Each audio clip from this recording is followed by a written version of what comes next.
Sing hallelujah to the Lord. Sing hallelujah to the Lord. Jesus is risen from the dead. Jesus is risen Alrighty. from the dead. I appreciate Doug taking care of the class last week when we were out of town, and a couple of weeks ago on the 14th when we were unable to be here. And so this is actually, even though we're more than a month into this series, we're actually only in our third lesson, Why We Believe. And we talked about why we believe in God, and we talked about the character of God.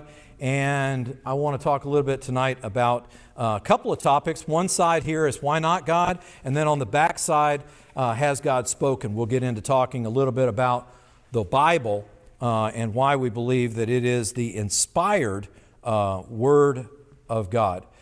So 1 Peter 3:15, sanctify the Lord God in your heart always, and be ready to give a reason for the hope that lies within you with meekness and fear. All right? So we need to have a reason for why we believe, the hope that we have, to be able to share that with others. So we have a responsibility. Our faith is not just a casual understanding. There is a commitment that what we have obeyed, that is what we've received and learned, that we need to be able to make sure we can communicate that to others. Now, you've got the Bible. So it's not like you don't have a cheat sheet or a textbook to go to. And when I say a textbook, I want you to understand the Bible is more than a book of history or more than a textbook. It's not just for an academic education, but it is a communication from the Lord Himself. So I want you to think with me for a moment. If you look at the outline, ask yourself, what is the reason that people would reject believing in God? Reject God, reject the Bible. Number one, pride. The fool has said in his heart what? There is no God.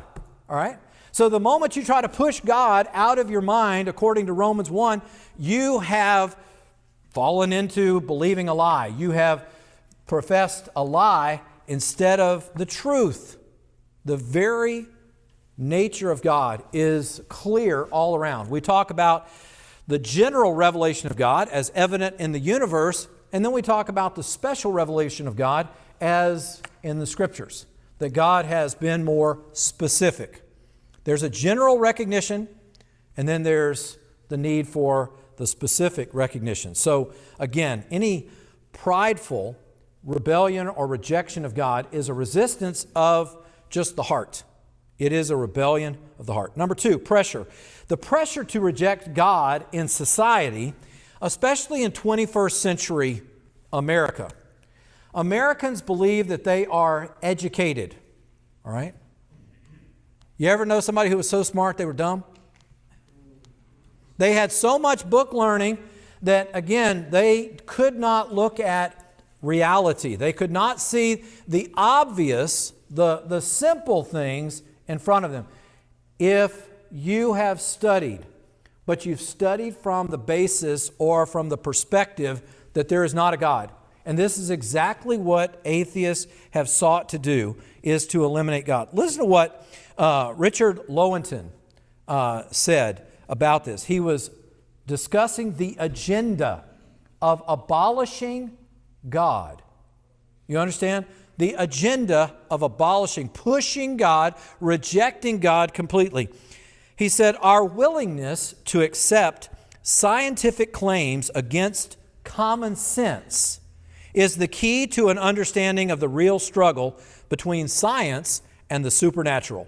We take the side of science in spite of the patent absurdity of some of its constructs, in spite of its failure to fulfill many of its extravagant promises of health and life, in spite of the tolerance of the scientific community for unsubstantiated just so stories, because we have a prior commitment, a commitment to naturalism.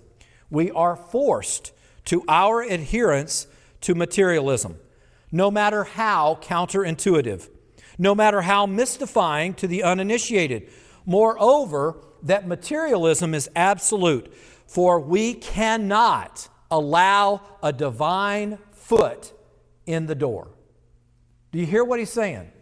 We can't give any quarter, any inch to the idea of there being a divine being. Why? Because that would completely sink our cause. The cause of materialism is we don't want a God. They want to escape all accountability to God. If there's a God, then there's absolute truth. If there's absolute truth, then there's morality. If there's morality, then my choices may be absolutely wrong. Therefore, what we see in the general theory of evolution, the idea that everything came from nothing, that everything appears and it was because there was some big explosion, some chaotic event that all of a sudden produced everything in its order and in its design and in its complexity. So this is what naturalism is all about. And so this is where, again, many people reject because their philosophy, they've already adopted a philosophy that cannot include God. This is exactly the opposite of Scripture. Jesus said, there's a wise man, and he built his house on what? The rock. The foolish man built his house on, that's okay, I know I was being tested, all right? I was paying attention, all right? There's the wise man built on a rock, the foolish man built on the sand. The storm comes on both houses, one stands, and the sand falls. What we see is, Jesus says, the wise man is one who hears these sayings of mine and does them. There is an absolute connection between our understanding and our choice to obey. Saying, well, I believe that, but then not following it, that's disobedience. But trying to deny it, even before you consider it, is absolute absurdity. It is foolishness, trying to ignore God. They are still stuck with the question, well, how did all this get here? Did something come from nothing? Absolutely impossible. Let me ask you a question. If you look at your outline there, what about the innocent people? What about the Aborigines in Australia? I can remember when I was a teenager here at South Trail, I had a good friend who said, well, why haven't you obeyed the gospel? Well, because I don't understand how God could punish the American Indians, the Native Americans, when they didn't have a chance to hear the gospel. All right? I want you to think about a couple of things with me first. Number one, whose responsibility is it to spread the gospel? Okay. Now, that was intended to be asked so that it could be answered in unison. Okay? So I'm going to give you another chance. Whose responsibility is it to spread the gospel? It's ours. All of ours. Every Christian has a responsibility to help others to see the simple, plain truth of the gospel. This is the Great Commission. This is the responsibility that we have. Take your Bibles and look at Colossians chapter 1, because 30 or so years after this commission, now Jesus said in Matthew 24:14 that before the destruction of Jerusalem would take place, the gospel would be preached in all the world, okay? Into the whole world, all right? In Colossians chapter 1, look with me first at verse 6. Now, Colossians is a letter that Paul wrote. We call it one of the prison epistles. Paul's in Rome in prison somewhere in the early 60s, say 62 to 64 AD. And so Jerusalem's destroyed in what year? 70 AD, okay? It's when the Roman general Titus comes, marches, surrounds the city, and it's devastated. And as Jesus had said at the beginning of Matthew 24, not one stone would be left on top of another. Everything about the temple was demolished. So in Colossians 1 and verse 6, 30 or so years after the Great Commission had been given to the apostles, here's what Paul says, talking about the word of the truth of the gospel in verse 5, which has come to you as it has also in all the world, and is bringing forth fruit, as it is also among you, since the day you heard and knew the grace of God in truth. Now, if you didn't pay close attention, didn't catch it there in verse 6, look down at verse 23, Colossians 1. If indeed you continue in the faith, what the faith is the gospel, it's the complete final teaching of God in the new covenant, Christianity. If indeed you continue in the faith, grounded and steadfast, and are not moved away from the hope of the gospel, which you heard, which was preached to every creature under heaven, of which I, Paul, became a minister. Paul says it twice in this chapter that the gospel has been preached in all the world. Okay? Now, have you all noticed how life goes? Is everyone that you knew when you were, well, I was going to say when you were younger. That's not necessarily the way I want to say it. Let's just say that everyone you've known in your life, is everybody you've known in your life still around? No. You've had to say goodbye to some people that you knew, that you loved, that were dear to you, but life keeps going in one direction, and we are here tonight, all right? 10 years from now, some of us may not still be here. 30 years from now. And I would dare say, except for Andrew, Josh, most of us, if we were to go 50 years out, there's a good chance that not many of us, well, maybe the two Erics, No, you're too old. Sorry, Mark. You're up in our category. So understand, life keeps going. So the fact that Paul says the gospel was preached to the whole world, Paul's not saying that this is static. He's not saying, well, once done, boy, I can go into retirement. No, there are more people constantly being born. There are more people who need to hear it. Has everybody obeyed the gospel the first time they heard it? No. Some of us were hard-headed. Some of us, it took a while for the gospel to work in. So the question is, if it's our responsibility and there are people who have not heard, then we need to become more diligent to spread the gospel. But let me ask you a question.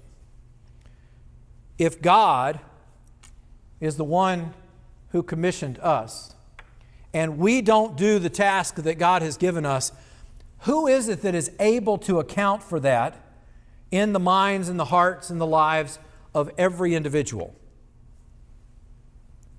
God can. If you and I fail, all right, listen to me carefully. If you and I fail to do our responsibility to spread the gospel, I believe God is still a merciful God.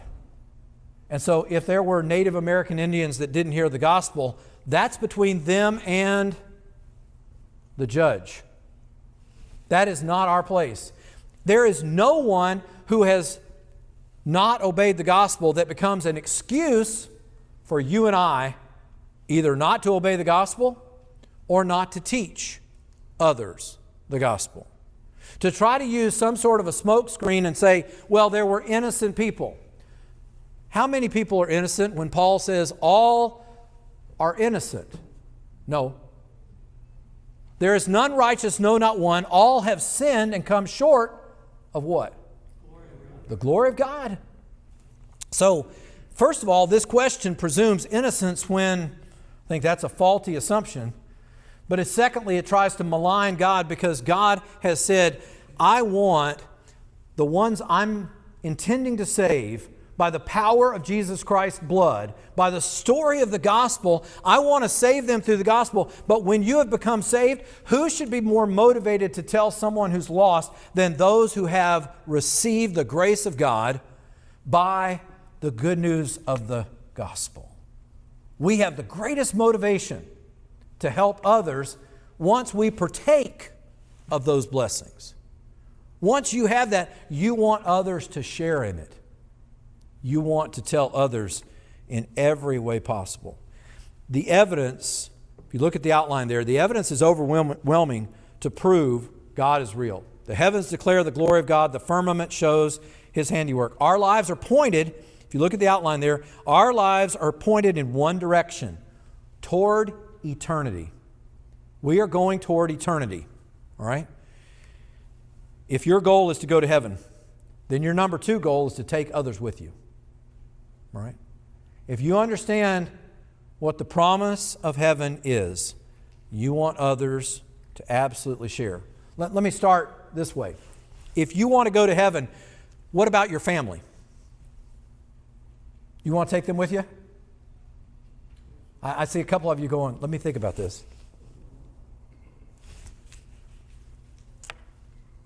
Understand, taking others with us, your worst enemy deserves to hear the gospel of Jesus Christ. Can I tell you the quickest way to take an enemy and turn them into a friend?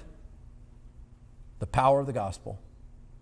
Let me tell you, the quickest way to take somebody who's treated you wrongly, who may have defrauded you or injured you or even acted spitefully toward you, the quickest way to take that person and stop their evil behavior is for them to be converted by the gospel of Jesus Christ. Now, I can't force someone to be converted, but guess what? If they'll listen, what have I gained? I've gained someone who now, instead of someone who's opposite, someone who's opposed, now all of a sudden we're walking together. We're walking in the faith together. So we need to look at that.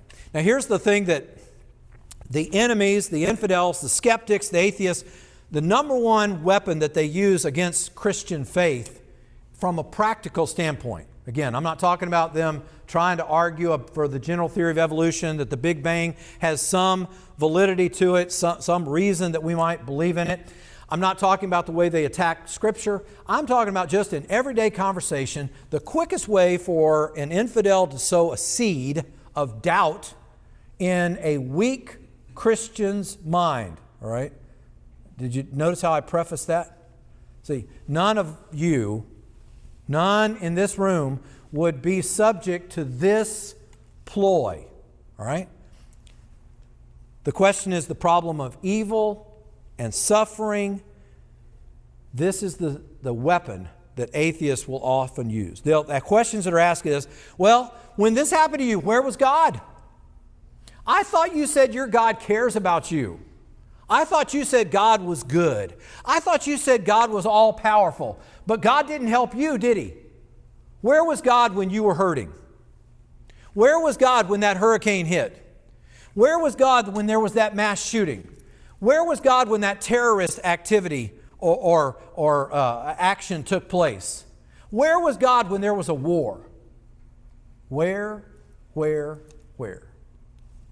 How would you answer that? I mean, seriously, help me out. How do you answer when somebody says, where was God? Or God can't be good, He can't be all-powerful if He allows this to happen.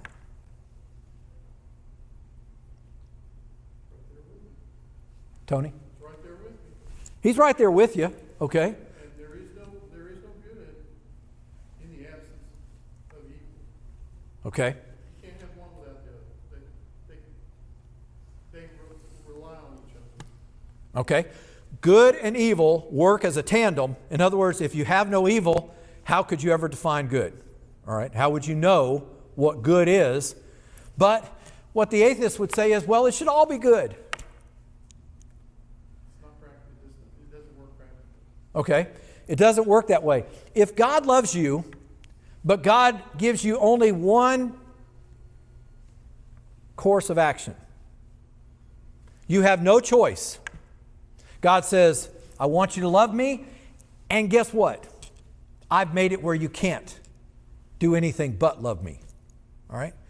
What would our life be if God places us here on the earth, but we have no free will? None. What do you call that? Robot? Tony knows about robots. All right? All right. A robot. How many of y'all, when I was young, I was taking orders from my parents. I thought at times I might be, but no. You know, even as a kid, any of y'all ever Did the word mischief ever describe any of your activities? All right, okay. I mean, we can have the most godly parents, but still our minds still are looking for some level of mischief, okay? Josh, I won't put you on the spot. Not there with your folks, you know. So, understand. The problem when we start talking about evil is the assumption on the part of the atheist or the skeptic or the infidel is, well, evil shouldn't exist either. So what the person is setting up is, the assumption is, no, for God to give you choice isn't love. So what we can do is turn it around and say to the infidel or skeptic, you ever been in love? Sure, I've been in love. All right, so how did you treat the person you loved? I mean, you shackled him in the basement, right? You kept him in a closet, right? Because, I mean, you wouldn't want anything to happen. You wouldn't want them to stray from you. You wouldn't want to lose them, so you want to hold on to them. Skeptic goes, that's not love. That's terrible. That's kidnapping. That's involuntary, holding of another person. That's wrong. So God shows His love to us and gives us free will. But then when we exercise that free will and God allows there to be consequences, all of a sudden, that's bad. So God's love is now maligned because He didn't force us to do the good that He offered, that He showed us, that He gave us boundaries. He encouraged us to do. We knew better from some of the things that we did, right? But we still chose. The fact that there are consequences is absolutely. Number 2 here. What is the assumption? All pain is bad. All pain is bad. How many of y'all have ever gotten your hand, your arm, some part of your body too close to a fire? How many of y'all felt the heat of that fire and guess what you did? You pulled away. What if there had been no sensory perception of that danger? Do you know how many of us would have lost fingers, limbs, because the pain was a warning signal? Your conscience ever bother you? Why did God give you a conscience? Because He's mean? No. Why did God give you a conscience? Warning system. It warns us that we're going out of bounds. We're leaving the territory where God intended. The conscience is trained so that it allows us to know the difference. And it reminds us the difference between good and evil. How many of y'all have ever played a sport? Ever exercised? How many of y'all have ever exercised? Some of y'all are lazy. I mean, literally only a third of y'all raised your hand. Okay. I think I'm going to propose to the eldership that we start some sort of regular exercise program for this congregation. All right, listen. In athletics, what's the old saying? No pain, no gain. All right? How many of y'all have ever watched a musician? Been to a concert, watched somebody? When they're practicing, all right, trust me, I've listened to some early musical talented people, and it was torturous, okay? They weren't on key or on note every time. There was that process of learning and developing. It takes effort, but not just in athletics, not just in music, in anything that we want to apply ourselves. How many of y'all had a child? All right. Trying to keep you all awake. All right. Raise your hand. How many of y'all had a child? How many of y'all ever had a child that cried? Okay. How many of y'all had a child that cried all the time? Okay. All right. Why does that baby cry? Because they're just trying to keep you awake. The only reason the baby cries is so that you lose sleep. No. What does the baby need? Something it doesn't have. It needs food. It needs changing. It needs to be held. All right? It's hurting. It wants some relief, some comfort. And so the baby cries. And no matter how frustrated, the mother and the father are going to try to take care of that child. Why? Because you love it, not to shut it up. But I mean, you want the baby to stop crying, but you're going to act lovingly because that is part of it. And there may be things that are unpleasant, but all pain is not negative. All pain is not negative. It's not bad. It may be for our good. Look at number 3 there. Suffering comes from the consequences of sin. God loves us, so He gives us free will.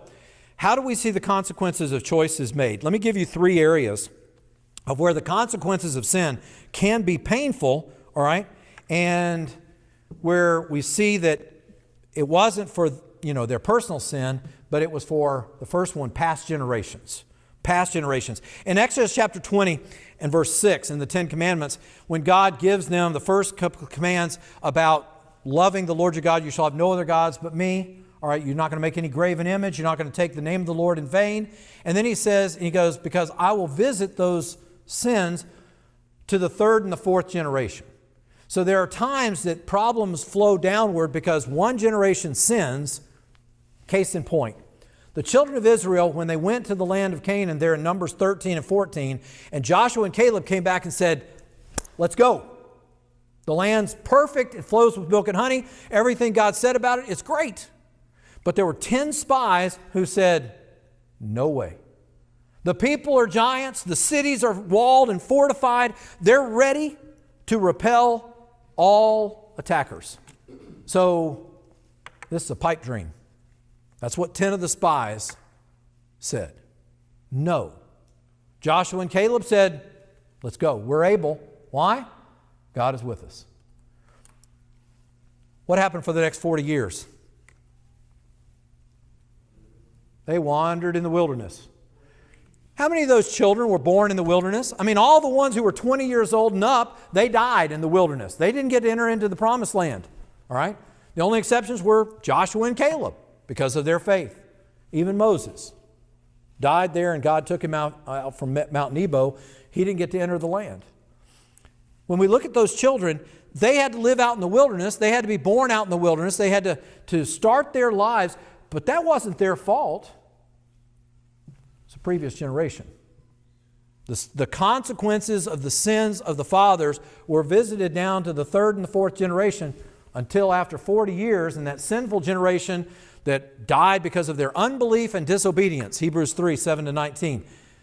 What we see is that the other generations did get to go into the land of Canaan later. How many times we see people suffer for the past generations, whether it's sexually transmitted diseases, whether it's a drug-addicted mother giving birth to a child. We see these things. Secondly, personal sins. Sometimes we suffer because we reap what we sow. You ever heard the phrase, well, I had to sow my wild oats? Okay? I can understand a farmer sowing something because he wants to reap a harvest. But there's something about sowing your wild oats that just common sense ought to say, I should have known better. The individual should know better. For whatever a man sows, that will he also reap. Galatians 6, 7. So we see that this is something. So the personal sins. Ezekiel 18 explains the sins of the righteous, or the righteousness of the righteous is upon himself. The sins of the wickedness of the wicked is upon himself. The Father and the Son are not responsible for each other's sins. Number 3 there, violated natural law. In Luke chapter 13, Jesus talked about those that died at the Tower of Siloam. And Jesus said, do you think they were worse sinners than others? Sometimes natural laws catch up with folks. I was talking to somebody this week, I will not mention their name, but they were talking about driving cars out on open roads very, very fast back 50, 60 years ago. I'll let you guess who that was. Okay? And he had an Oldsmobile 88 to drive really fast out on those open roads in Texas and Larry in Oklahoma, all right, where there were no speed limits. Okay? So he wasn't breaking the law. That's the story that I was told. Okay? So understand. Let me ask you something. If you're driving a car at those kind of speeds and you have an accident and you're maimed or you have some serious consequences or you lose your life, who's to blame? Car manufacturer. I'm going to blame Oldsmobile for that car. Is that Morgan? Oh, Morgan. No, we're not calling Morgan. That's not. Okay. That's what they want. I'm sorry I even repeated that on tape. So understand. It's not on tape. It's on a CD. I'm sorry. Okay. Understand violating natural laws. God is no respecter of persons. There are things that are going to happen. Number 4, suffering can be beneficial. You know, James said, count it all joy when you fall into various trials, knowing that the trying of your faith produces patience. Let patience have its perfect work, that you might be complete, lacking nothing. It's a warning of danger. That pain, that suffering can actually turn into something good, the pain. It can develop character. Look with me in Romans 5, verses 3 to 5. And we need to look at this, and again, I put it on the notes because you need to go over this. So when this subject comes up with your neighbor, this subject comes up with a relative, this subject comes up with a friend, that you have some response. Just ask them, say, well, why'd you say that's bad? I understand it's unpleasant. I understand it's uncomfortable. It may be you may be an affliction that you had to endure. But is there something good that can come from it? In Romans 5, look at verses 3 to 5. Paul says, and not only that, but we also glory in tribulations, knowing that tribulation produces perseverance. Perseverance, character, and character, hope. Now, hope does not disappoint, because the love of God has been poured out in our hearts by the Holy Spirit who was given to us. Hope. There's something better. This life was never intended to be its own terminus. You don't look at life and say, well, this is all that there is, and therefore grab all the gusto. Live to the fullest here because tomorrow we die. That was the Epicurean philosophy. Eat, drink, be merry, because tomorrow we're dead. Understand what the Scriptures teach is that there is something beyond, something more, something after this life. And then thirdly, in Hebrews 12, 5 to 14, there's discipline. Holiness is the goal.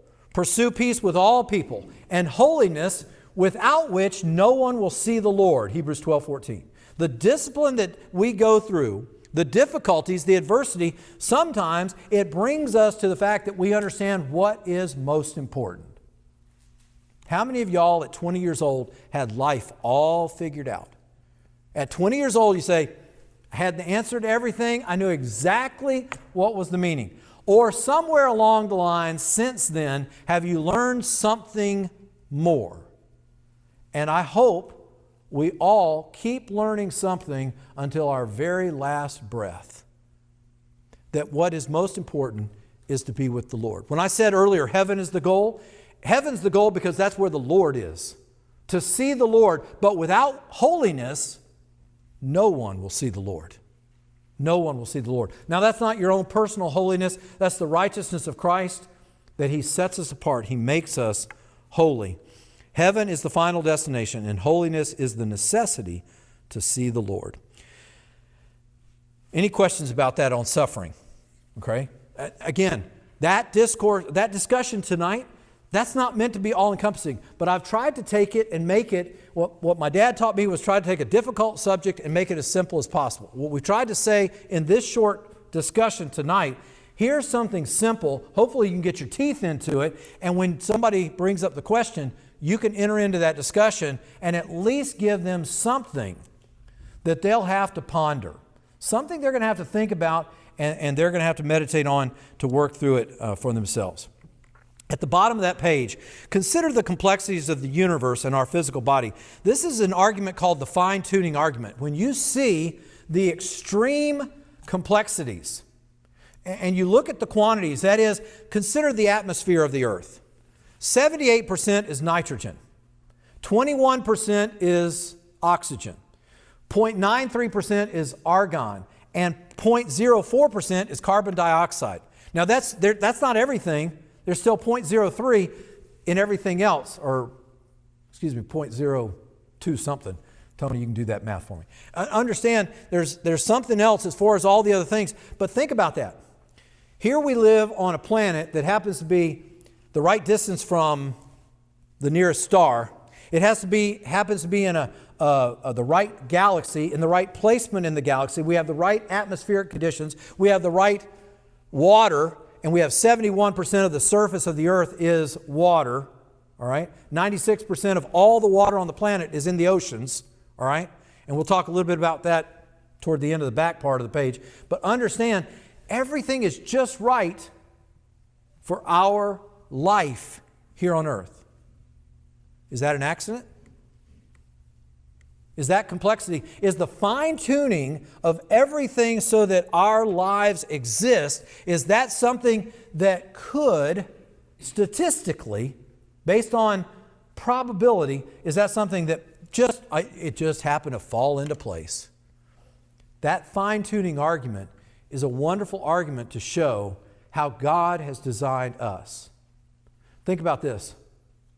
If you can speak, you've got a larynx and you've got some folds of your vocal cords. Those muscles, as small as they are, all it takes is just a little movement of that to raise or lower the pitch of your voice. Now, some of y'all say, well, I can't carry a tune in a bucket.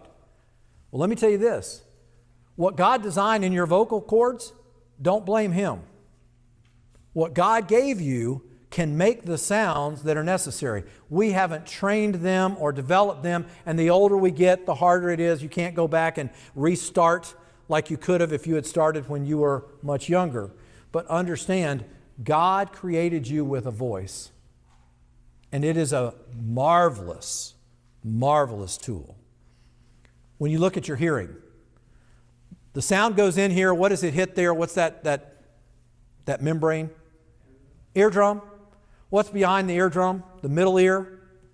Okay. Commonly we call it the hammer, anvil, and the stirrup. All right. Those three bones. And then it goes to the inner ear. You got the cochlear in there, and then you got the mastoid behind, that honeycomb type bone that allows the reverberation of that. It goes in from the inner ear. It goes into a nerve and is sent to the brain. All right. How many of y'all can still hear me? Okay. I did it loud because there's 2 or 3 that I wasn't sure. Okay. Understand, hearing. Marvelous design. Your eyes. The light comes in, all right? And your cornea can get scratched, but it goes through the cornea, goes through that vitreous humor, that fluid inside your eyeball, all the way back to the retina, all right? You've got, about 6 million, let me make sure I get my numbers. You got about 6 million cones in there to help you see color. You got rods that are about, for the lower light portions that are probably about 120 million rods in there. Your vision is and all that goes to the optic nerve to send to the brain. And even from the retina, your brain has to reverse the image to put it back right side up. Everything happens so that you can see. It is marvelous in its fine-tuning, in its design. It's amazing for us to be able to speak and hear and see. It is absolutely incredible that anyone would try to argue that all that was an accident. Just happened by chance. Just got lucky. And then, of course, after it got lucky, then there was the reproduction of that. That got lucky too, It's not even reasonable. It's absurd for someone to suggest anything like that. On the back of the outline, has God spoken? We got about 5 minutes, so let me give a little introduction here. Have you ever wondered, or heard somebody say, I wish I had lived when God was speaking directly with people? Wouldn't that have been cool? That would remove all doubt. If God just made Himself known, we wouldn't have any confusion. It would answer all the questions about different churches and the different ideas that people believe and just clear it all up. It would be crystal clear. When God was communicating in the early days of His creation, what we call scripturally back in Genesis and early part of Exodus in the patriarchal dispensation, God is communicating directly with the fathers. How much did they know? Okay. When you look at the Bible, from the standpoint that Just happened to get there at Exodus 20. All right, so this is how much the early part of the Bible, this is how much in the latter part of the Bible. All right, so when God was speaking directly to them, how much did He tell them? He gave them just what they needed to know. Did God tell them everything? No. Did He reveal to them the whole scope of His plan? No. He gave them just what they needed. That's what they got. Do you think that would have cleared up all the questions? Can I tell you with absolutely no reservation, I'm thankful to live on this side of the completed revelation. Rather than have God speak to me in some audible sound, yes, that would be amazing. But do you remember what the children of Israel said when Moses finally came down off the mountain? They said, you speak to God for us. We don't want to see all this manifestation, all the power of God on display. We don't want to see that anymore. It's terrifying, terrifying. They were scared out of their wits. They said, you go talk to God for us, and then you just come tell us, all right? The idea that somehow being able to talk to God directly, that would be something better than what God has given us in His full, final revelation? No. I want the complete picture. How many times have you been in a situation where somebody started telling a story, it got interrupted, and you're like, I wanted to hear the rest of that story. Okay? I wanted to hear the rest. Or you started reading a book and all of a sudden, well, it was a library book and you had to return it because you didn't want to pay the 5-cent late fee. Maybe a little facetious. Understand, for some reason, I want the whole story. I want all that God intended. We have it all. We are so blessed. I wouldn't want to go back to some partial point in between. I want it all. Do you? I want to hear the whole message. There is something very beautiful. What was the result of those lives? Again, we mentioned the children of Israel. All those children of Israel that went to look at the promised land, the spies came back. Do you know what they had all been through when they left Egypt? Of course, they'd seen the death of the Egyptians, the firstborn, that allowed them to be freed. And then they came to that, what was that body of water? The Red Sea. And God did what with that Red Sea, Tony? He parted the waters, they walked on dry ground. They saw a miracle. That made their lives completely 100% faithful from that day forward, didn't it? Are you kidding me? They weren't faithful for a month. Just seeing something isn't enough. Just seeing something isn't enough. There has to be something more. Something that transforms our mind. Just because we know that God exists, that doesn't make you a faithful Christian. You've got to understand, yes, there's a God. And yes, He cares about me. And yes, I will answer to Him. There's no way around that. My life is going in that direction. I will stand before God. And I will either have Jesus by my side or I will stand there alone. We've got to help people to see this. They're going to stand before God and they're going to say, I wish somebody had told me. And you know what you and I are going to be doing? We're going to be standing over in the corner going, I should have told. I should have said it. I missed my opportunity. We have what is best. Look with me at 1 Corinthians 13. Verses 8 to 13, and we'll stop there for tonight. So that means the whole rest of the back of the page is what we got to cover next week, all right? 1 Corinthians 13, beginning verse 8, love never fails. He's talked about his treatise on love and what it means, the difference it makes. He's given a definition. But whether there are prophecies, they will fail. Whether there are tongues, they will cease. Whether there is knowledge, it will vanish away. For we know in part and we prophesy in part. But when that which is perfect has come, then that which is in part will be done away. Well, we believe that the miraculous ended when the last person that the apostles had laid hands on died. But what do we have that came from the apostles that is complete, that is perfect to guide us? When I was a child, I spoke as a child, I understood as a child, I thought as a child. But when I became a man, I put away childish things.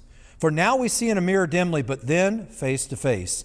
Now I know in part, but then I shall know just as I also am known.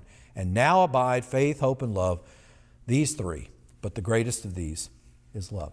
Would you bow with me and let's pray? Dear Heavenly Father, may we go with the understanding and the conviction of our faith that your word reveals all that you want us to know. And we have the wonderful blessing of being able to possess that and to have it, to learn and grow and study and to be able to share with others.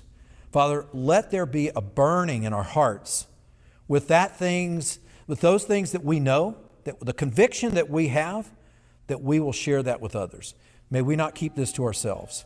Father, go with us and let us go in your name. In Jesus Christ we pray. Amen. Sing hallelujah to the Lord. See you on Sunday.